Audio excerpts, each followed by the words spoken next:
Hi everyone. आज हम फिर एक आज के एडिटोरियल में हम डिस्कस करने वाले हैं। आपने हाल ही में अगर न्यूज़ में सुना होगा, एक बहुत ही न्यूज़ में रही ये वाली बात कि जो पाकिस्तान बेस्ड मल्टीनेशनल कंपनी है या जिनका ऐसी मल्टीनेशनल कंपनी, उसमें हुंडई भी शामिल है, पिज्जा हट भी शामिल है और भी कई ऐसी मल्टीनेशनल कंपनी है जो कि पाकिस्तान में अपना व्यापार कर रही हैं। उन्होंने 5 तारीख को पाकिस्तान के प्रोपोगंडा को प्रमोट किया। क्या था पाकिस्तान का प्रोपोगंडा? उसमें ये था कि पाकिस्तान 5 फरवरी को क्या मनाता है? कश्मीर सॉलिडेरिटी डे मनाता है।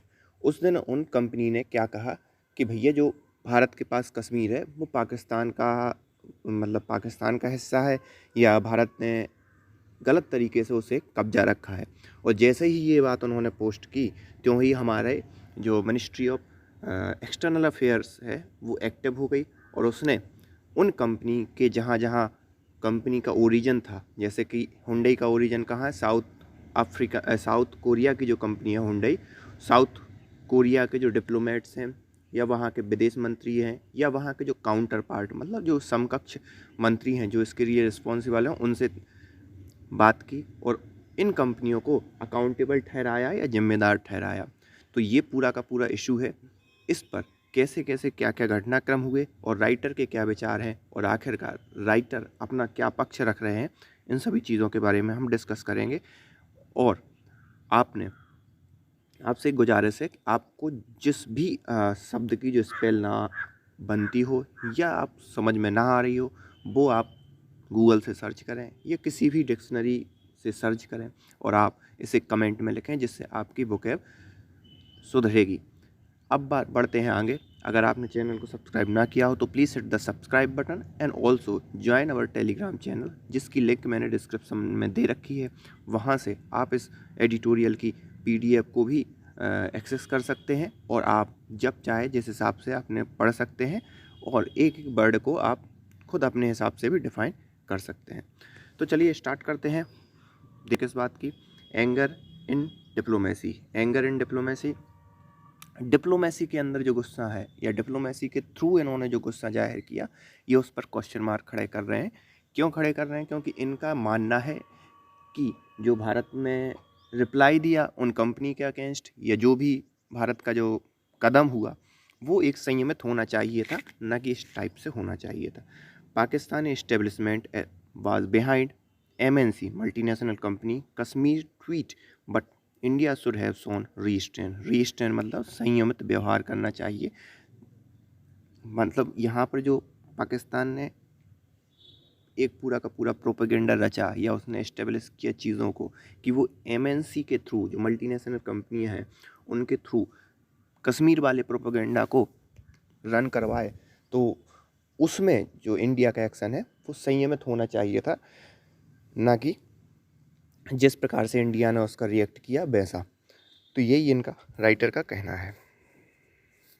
The advent of social media has no doubt change now diplomacy is conducted between countries. तो यहाँ पर एडवेंट मतलब जैसे ही सोशल मीडिया का आगमन हुआ, उससे जो दो देशों की जो डिप्लोमेटिक रिलेशन है, जो डिप्लोमेसी है, उसमें बहुत चेंज आया है। Even so it was surprising that ministry of external affair and the commerce ministry put as much energy as they did into ensuring that several multinational companies retracted social media posts their Pakistan distributor had put last week.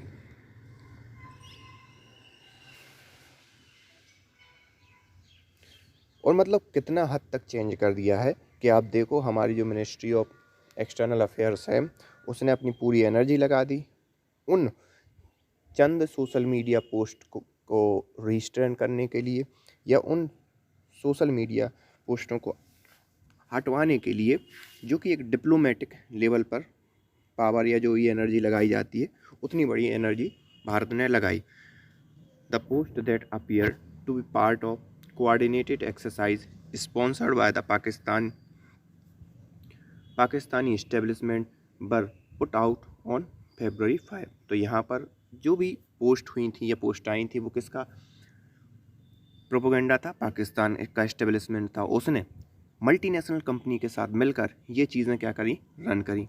Mark in the Pakistan as a Kashmir solidarity day, और उसमें ही उन्होंने ये कहा कि भैया 5 फरवरी Kashmir solidarity day है, और पाकिस्तान के हिसाब से सॉलिडेरिटी डे मतलब जो पाकिस्तान ऑक्यूपाइड कश्मीर है और जो भारत के का कश्मीर है, उन दोनों को एक करना, और एक करना किसके पक्ष में करना? पाकिस्तान के पक्ष में एक हो जाए। And the content what New Delhi term as a highly offensive message calling for Kashmir liberation. और सीधी सी बात, चाह क्या रहे थे कि न्यू दिल्ली को एक मैसेज दिया जाए कि भाई आप कश्मीर को लिबरेट करो, और लिबरेट करके किसको सौंप दो? पाकिस्तान को सौंप दो, जैसा मैंने आपको पहले बताया। The government outrage was valid, outrage मतलब गुस्सा। The government outrage was valid given that these companies including Hyundai, Toyota, KFC, Pizza Hut and pharma major Xiaomi also have flourishing business in India, and it was strange that private MNC would put such political charge messaging at all। तो यहाँ पर आपको देखना होगा कि government का गुस्सा जायज़ था, क्योंकि आप देखो जो मल्टीनेशनल कंपनी, इतनी बड़ी बड़ी मल्टीनेशनल कंपनी है, वो भारत में ज़्यादा व्यापार करती हैं। पाकिस्तान में उन्हें बहुत ही मिनिस्ट्रल, अगर भारत से कंपैरिजन किया जाए तो बहुत ही कम बाजार मिलता है, लेकिन फिर भी उन्होंने क्या किया? भारत के अगेंस्ट इस प्रकार का प्रोपेगेंडा चलाया। मतलब ये एक थोड़ा सा अजीब भी है, क्योंकि ऐसा कभी सोचा भी नहीं था कि राजनीतिक मुद्दा इस प्रकार से मल्टीनेशनल कंपनियों के द्वारा चलाया जाएगा।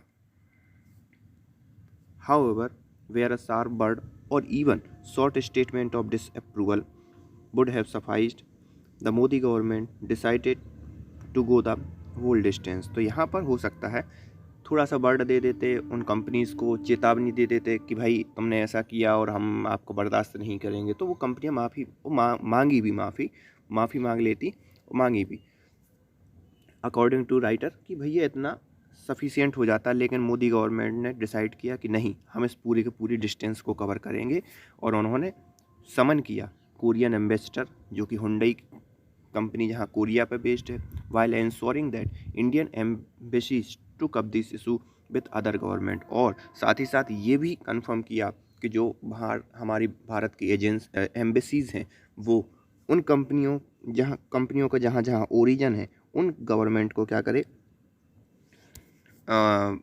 बताए कि ये भारत बर्दाश्त नहीं करेगा, आपकी कंपनियां क्या कर रही हैं, भारत की संप्रभुता को और संप्रभुता के विपरीत काम कर रही हैं। भले ही दूसरे देशों में हो, लेकिन दे आर वर्किंग। अगर उन्हें व्यापार करना है तो उन्हें इस प्रकार की रूल एंड रेगुलेशन को भारत के फॉलो करना पड़ेगा, भले ही वो दूसरे देशों में ही क्यों ना काम कर रही हो। या भारत ने अपनी जो एम्बेसडर हैं उनसे ये कहलवाया कि आप अपनी एमएनसी से या प्राइवेट कंपनियों से ये कहें कि राजनीतिक मुद्दों से दूर रहें, बेवजह में हस्तक्षेप ना करें। External affair minister S Jaishankar also raise the matter with Korean counterpart who apologize to Indian people. तो यहाँ पर एस जयशंकर जो हमारे विदेश मंत्री हैं, उन्होंने अपने काउंटर पार्ट मतलब कोरिया के जो विदेश मंत्री हैं उनके साथ बात की, और फिर उन्होंने क्या कहा, जो कोरिया के विदेश मंत्री हैं उन्होंने भारत के लोगों से माफ़ी भी मांगी। Commerce minister Piyush Goyal added in parliament that original apology was Hyundai India was not adequately forceful or unequivocal, even as social media consumer in India threatened to boycott product made by the companies concerned। तो यहाँ पर पीयूष गोयल ने साथ ही साथ parliament में edit किया कि जो ओरिजिनल अपोलॉजी है हुंडई के द्वारा, वो मतलब फोर्सफुल नहीं थी, वो उन्होंने इसलिए दिया कि जैसे ही बायकॉट स्टार्ट हुआ सोशल मीडिया पर कि हुंडई के प्रोडक्ट नहीं लेना चाहिए। और आपको मालूम होगा कि बायकॉट का भले ही एक लॉन्ग रन में उतना असर ना हो, लेकिन नियर रन में हो सकता है 1 क्वार्टर में 2 क्वार्टर में कहीं ना कहीं ये हुंडई की चीज़ों को या हुंडई को लॉस कर देते। और आपको मालूम है India is a huge market. अगर यहाँ के लोग अगर ये सोच लें कि किसी कंपनी की बैंड बजानी है तो दे कैन ईजीली, मतलब वो ईजीली किसी भी उस कंपनी की बैंड बजा सकते हैं। तो इसमें नो मैटर कौन कंपनी है, चाहे वो ऑटोमोबाइल की है, पिज्ज़ा हट हो या पिज्ज़ा की है या जो भी हो, तो वो उसने इस कारण माफ़ी मांगी क्योंकि जैसे ही लोगों का गुस्सा फूटा तो फिर उन्हें चिंता हुई कि भाई उनका व्यापार ठप ना हो जाए या नुकसान ना हो जाए। While the government might feel it has achieved its purpose by ensuring the companies and government involved were content about the post, it must also consider the big picture of how its action that appear to be at some variance with those of a secure and powerful global player are viewed in the rest of the world। तो यहाँ पर government ने जो action किया कि भैया companies और government को इसके लिए जिम्मेदार ठहराया जाए, तो वो ठीक है कुछ मायनों में, लेकिन हमारे लिए ये बात भी ध्यान देनी योग्य है अगर हम बड़े पिक्चर में इस चीज़ को देखें कि that appear to be at some variance, कुछ मतभेद के साथ अगर देखें तो जो secure and powerful global player है, सिक्योर मतलब जिनकी कोई मतलब कहीं कहीं बाउंड्री नहीं है या किसी ज़्यादा मतभेद नहीं है, और अगर मतभेद भी है तो वो इतने पावरफुल हैं कि कोई उनसे कुछ बोल नहीं पाता या कुछ बोल नहीं पाएगा, our view in the rest of world. तो उन्होंने ये इस चीज़ को देखा, कुछ अलग अलग मतभेद के साथ देखा, मतलब कोई कश्मीर का विरोध भारत के कश्मीर का समर्थन करता है, या भारत के मुद्दे का समर्थन करता है, या भारत का जो नज़रिया है या भारत का जो स्टैंड है उसका समर्थन करता है, कोई पाकिस्तान के स्टैंड का समर्थन करता है। लेकिन कहीं ना कहीं वर्ल्ड ने इस चीज़ को देखा। India claim over Jammu and Kashmir are strong, India का जो क्लेम है जम्मू एंड कश्मीर का बहुत ही स्ट्रॉन्ग है, इसमें कोई बात नहीं है, and widely acknowledged and not so fragile that few social media post that appeared only in Pakistan can dent in any way.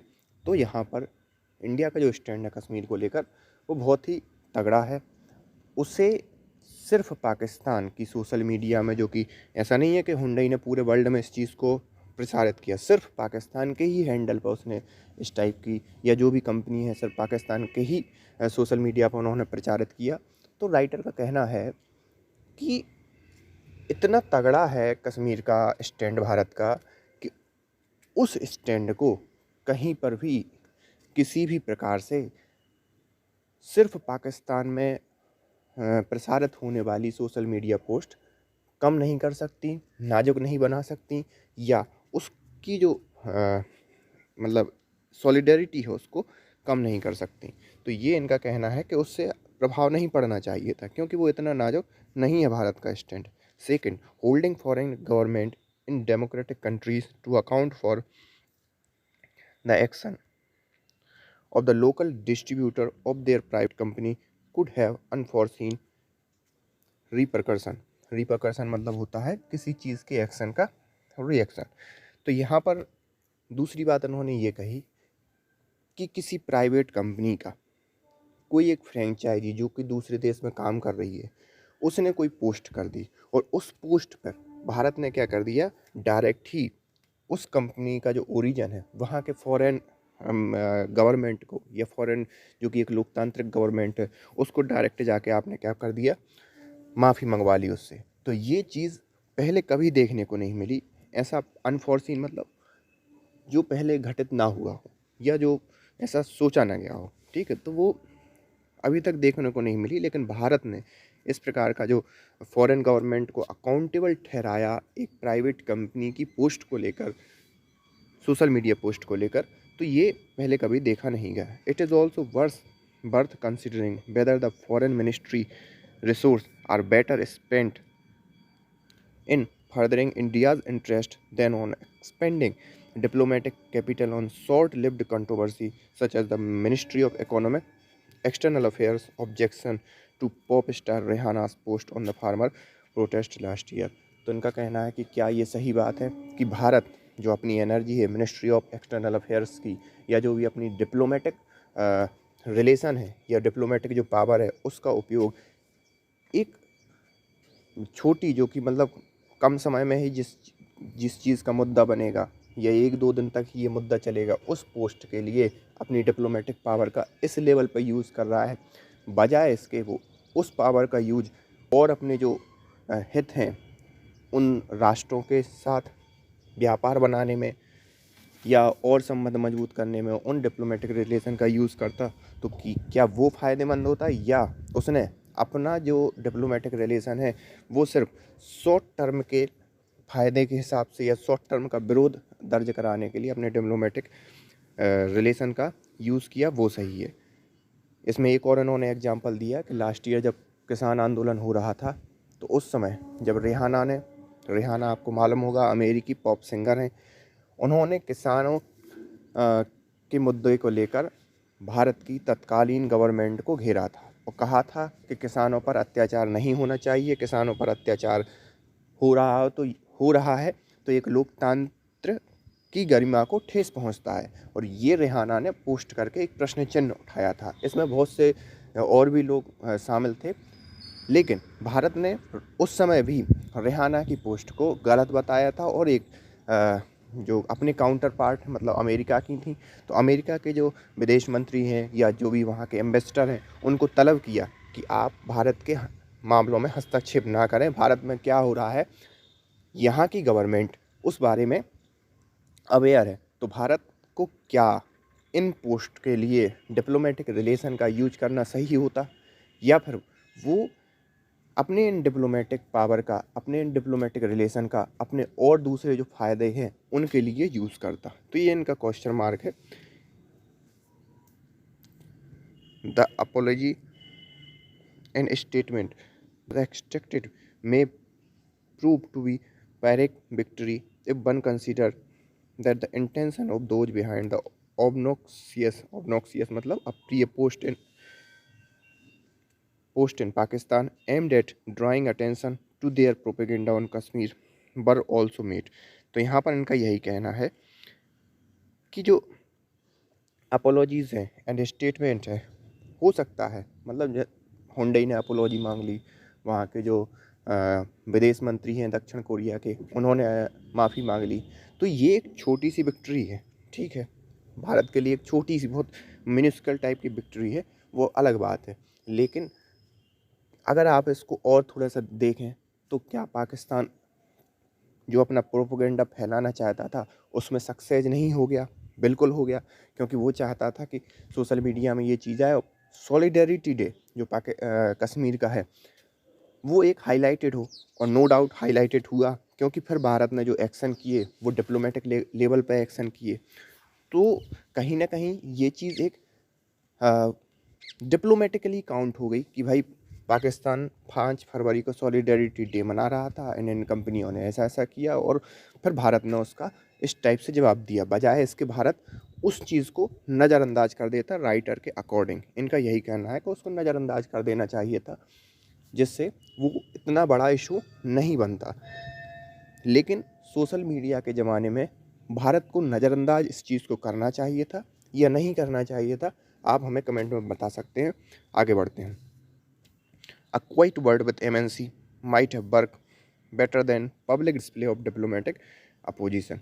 तो यहाँ पर वही इनका कहना है कि एक सिंपल सा आप भेज देते हुंडई वगैरह को, कुछ ऐसा कुछ बोल देते कि भाई तुम ऐसा गलत कर रहे हो, तुम्हारा यहाँ व्यापार है, हम तुम्हारे पर ये प्रतिबंध लगा देंगे। एक डिप्लोमेटिक रिलेशन या डिप्लोमेटिक लेवल पे इस चीज़ को सॉल्व करना इन जो राइटर हैं इनके लिए समझ में नहीं आया। तो ये होल एडिटोरियल इन राइटर का था, और इन्होंने क्या कहा आई होप आपको समझ में आया होगा। So thank you for today. मिलते हैं नेक्स्ट एडिटोरियल के साथ next day. So thank you.